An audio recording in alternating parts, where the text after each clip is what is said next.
One of the things I'm going to say about Adrienne and her book, Happy Anyway and Love Anyway, is Ed and I write.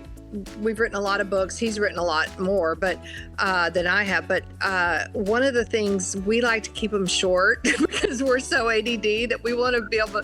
We would want a book that we would read and not just Same. War and Peace. So Adrienne's books are doable. They're not. Yes. They're not over the top, heady.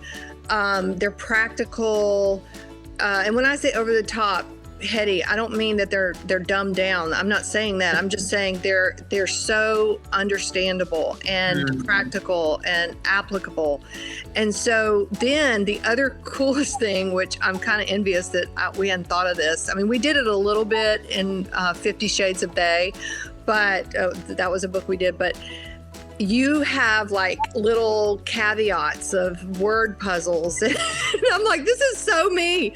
But all these little things like activities. So, and the brain functions best that way. Like if you're trying to deposit something in your brain, information, a lot of times you have to take a break and creatively do something so that, because the mind better absorbs. So I think it's absolutely genius that you put some games and puzzles in your book so that in the midst of reading things that probably could get a little heavy, could get a little challenging, you take a step back and do something fun, and it'll absorb better. That's a scientific fact.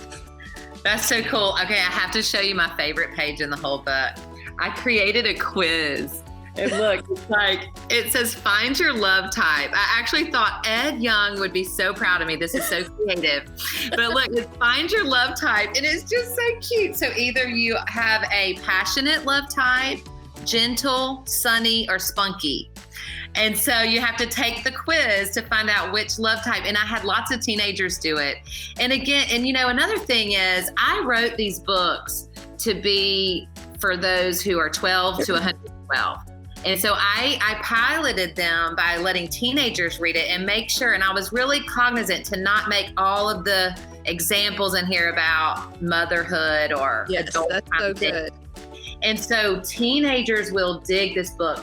Really part of the inspiration of it was those All About Me books in the 80s that I had as a teenager. And it said your favorite pizza and your favorite, your favorite food. My favorite food was, I guess, pizza then.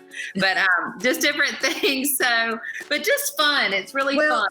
And Adrienne, right now, that's a huge need, is for young people to have resources. Yeah. So I love the fact it's not strictly for young people, but it's doable for young people. And we set our patterns for loving ourselves at an early age. So for tweens and teens to get this is huge.